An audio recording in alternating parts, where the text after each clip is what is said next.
नमस्कार दोस्तों, मैं एडवोकेट अभिषेक पांडे आपका स्वागत करता हूं आपके अपने यूट्यूब चैनल विवेक ज्ञान में।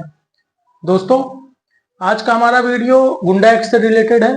गुंडा एक्ट किसी भी व्यक्ति पे कब लगता है, गुंडा एक्ट होता क्या है, इन सभी चीजों को हम संक्षेप में और ज्यादा से ज्यादा अच्छे तरीके से समझेंगे। वीडियो स्टार्ट करने से पहले अगर अभी तक आपने हमारे चैनल को सब्सक्राइब नहीं किया, चैनल को सब्सक्राइब जरूर कर ले। वीडियो अच्छा लगे तो वीडियो को लाइक जरूर करिएगा। चलिए वीडियो स्टार्ट करते हैं। गुंडा एक्ट का पूरा नाम होता है उत्तर प्रदेश गुंडा नियंत्रण अधिनियम 1970। 1970 इसमें जोड़ा गया क्योंकि ये कानून 1970 में बना था, इस वजह से 1970 इसमें जोड़ा गया। इसका मुख्य उद्देश्य क्या है, गुंडा एक्ट का मुख्य उद्देश्य क्या है लागू करने का? तो समाज में हमारे शांति व्यवस्था बनाए रखने के लिए गुंडा एक्ट को लाया गया। शांति व्यवस्था बनाए रखने के लिए गुंडा एक्ट के तहत कार्रवाई की जाती है किसी भी व्यक्ति पर। अगर कोई व्यक्ति समाज पे कलंक है, अर्थात आदतन गुंडा है, आदतन उस अपराधी किस्म का है, तो उस व्यक्ति पे पुलिस द्वारा गुंडा एक्ट लगाई जाती है। ये पुलिस निरीक्षक द्वारा व्यक्ति को हिरासत में लेने के लिए सिफारिश की जाती है। मतलब हमारे जो एसएचओ, एसओ ये लोग हैं, ये लोग बताएंगे कमिश्नर साहब को या एसएसपी साहब को, एसपी साहब को या कलेक्टर साहब को, इन लोगों को ये बताएंगे कि हाँ फलाना व्यक्ति गुंडा प्रवृत्ति का है, आदतन अपराधी है। तो उसे ये खास तौर से चुनाव के वक्त में लागू किया जाता है। जब चुनाव होने वाला रहता है उससे 6 महीने पहले से ही ये गुंडा एक्ट को ज्यादा कार्रवाई की जाती है गुंडा एक्ट के तहत में। तो बताया जाता है कि ये व्यक्ति पुलिस द्वारा, पुलिस निरीक्षक द्वारा अर्थात एसएचओ, एसओ इन लोगों के द्वारा बताया जाता है कि फलाना व्यक्ति गुंडा प्रवृत्ति का है या आदतन अपराधी है और वो चुनाव में कुछ माहौल खराब कर सकता है या वहां मोहल्ले का वातावरण खराब कर सकता है, इस वजह से उसे हिरासत में लिया जाए। तो पुलिस आयुक्त या फिर कमिश्नर साहब, ये कलेक्ट्रेट साहब, ये लोग आदेश देते हैं कि हाँ फलाना व्यक्ति को अरेस्ट कर लिया जाए या उसे 6 महीने के लिए जिला बदर कर दिया जाए, ये सब होता है।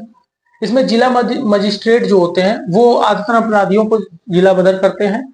जो व्यक्ति पे 2 या 2 से ज्यादा मुकदमे हैं उन्हें आदतन अपराधी माना जाता है।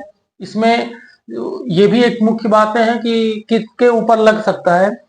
तो जो व्यक्ति लूटपाट करे, गैंग रेप करे, मर्डर कर दे किसी व्यक्ति का, या किसी का सामान चोरी कर ले, स्मगलिंग करे, किसी भी प्रकार का ड्रग्स का या किसी चीज का स्मगलिंग करे, इन सभी चीजों के तहत अगर किसी व्यक्ति पे केस दर्ज है, तो अगर 1 से 2 से ज्यादा केस दर्ज है तो उसके ऊपर गुंडा एक्ट के तहत कार्रवाई की जा सकती है। इसमें अगर किसी व्यक्ति को हिरासत में लिया गया है पुलिस के द्वारा तो उसे मैक्सिमम 3 महीने के लिए ही हिरासत में रखा जा सकता है।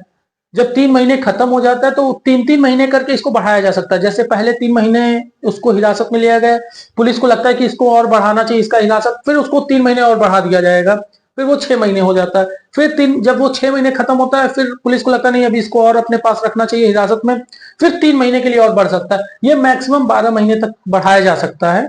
12 महीने तक गुंडा एक्ट के तहत हिरासत को बढ़ाया जा सकता है।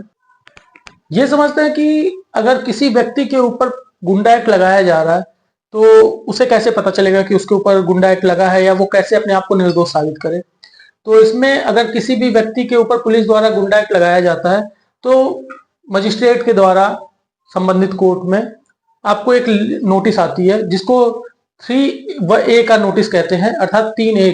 इसमें मजिस्ट्रेट साहब आपको एक नोटिस भेजते हैं जिसमें यह बताया जाता है, कहा गया रहता है नोटिस में कि आप फलाने तिथि पे, कोई एक तिथि निर्धारित रहती है, उस निर्धारित पे आपको कोर्ट में उपस्थित होना है और आपको ये अपने बारे में बताना है, अपना साक्ष्य देना है कि आप गुंडा नहीं है, पुलिस द्वारा जबरदस्ती आपके ऊपर गुंडा एक्ट लगाया जा रहा है।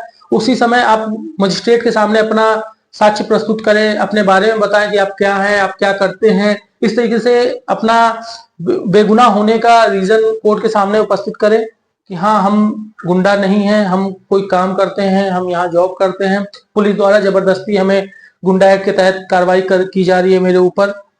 ये सब चीजें आप कोर्ट को बता सकते हैं। कोर्ट को अगर लगेगा कि हाँ आप सही बोल रहे हैं, आप अपराधी किस्म के नहीं हैं, तो आपको आपके ऊपर से गुंडा एक्ट हटा दिया जाएगा। गुंडा एक्ट के दुरुपयोग को लेकर के इलाहाबाद हाईकोर्ट ने चिंता जताई और उसने राज्य सरकार से कहा है कि 31 अक्टूबर तक पूरे राज्य में एक ऐसी रूपरेखा तैयार करिए गुंडा एक्ट को लेकर के कि पूरे राज्य में गुंडा एक्ट को लागू करने का एक रूपरेखा हो, एक समान तरीके से लागू हो। अर्थात हम देखते हैं कि कई जगह ऐसे होते हैं, कई थानों में, कि पुलिस द्वारा किसी व्यक्ति के ऊपर 1 मुकदमा या 2 मुकदमा उसको गुंडा एक्ट के तहत कर देता है। किसी व्यक्ति के ऊपर 323, 504, 506, 115 2 बीएनएस में, और 351, 351 2 ये सब अगर लगा हुआ है तो उसको भी गुंडा एक्ट के तहत कार्रवाई कर देती है उसके ऊपर भी।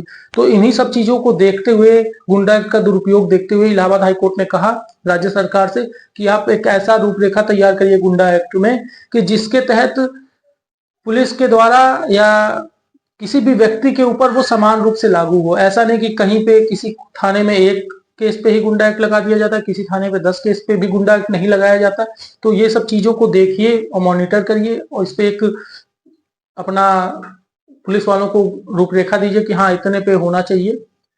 तो ये तो था गुंडा एक्ट के बारे में, इलाहाबाद हाईकोर्ट ने क्या कहा, गुंडा एक्ट क्या होता है। उम्मीद है वीडियो आपको अच्छी लगी होगी। धन्यवाद।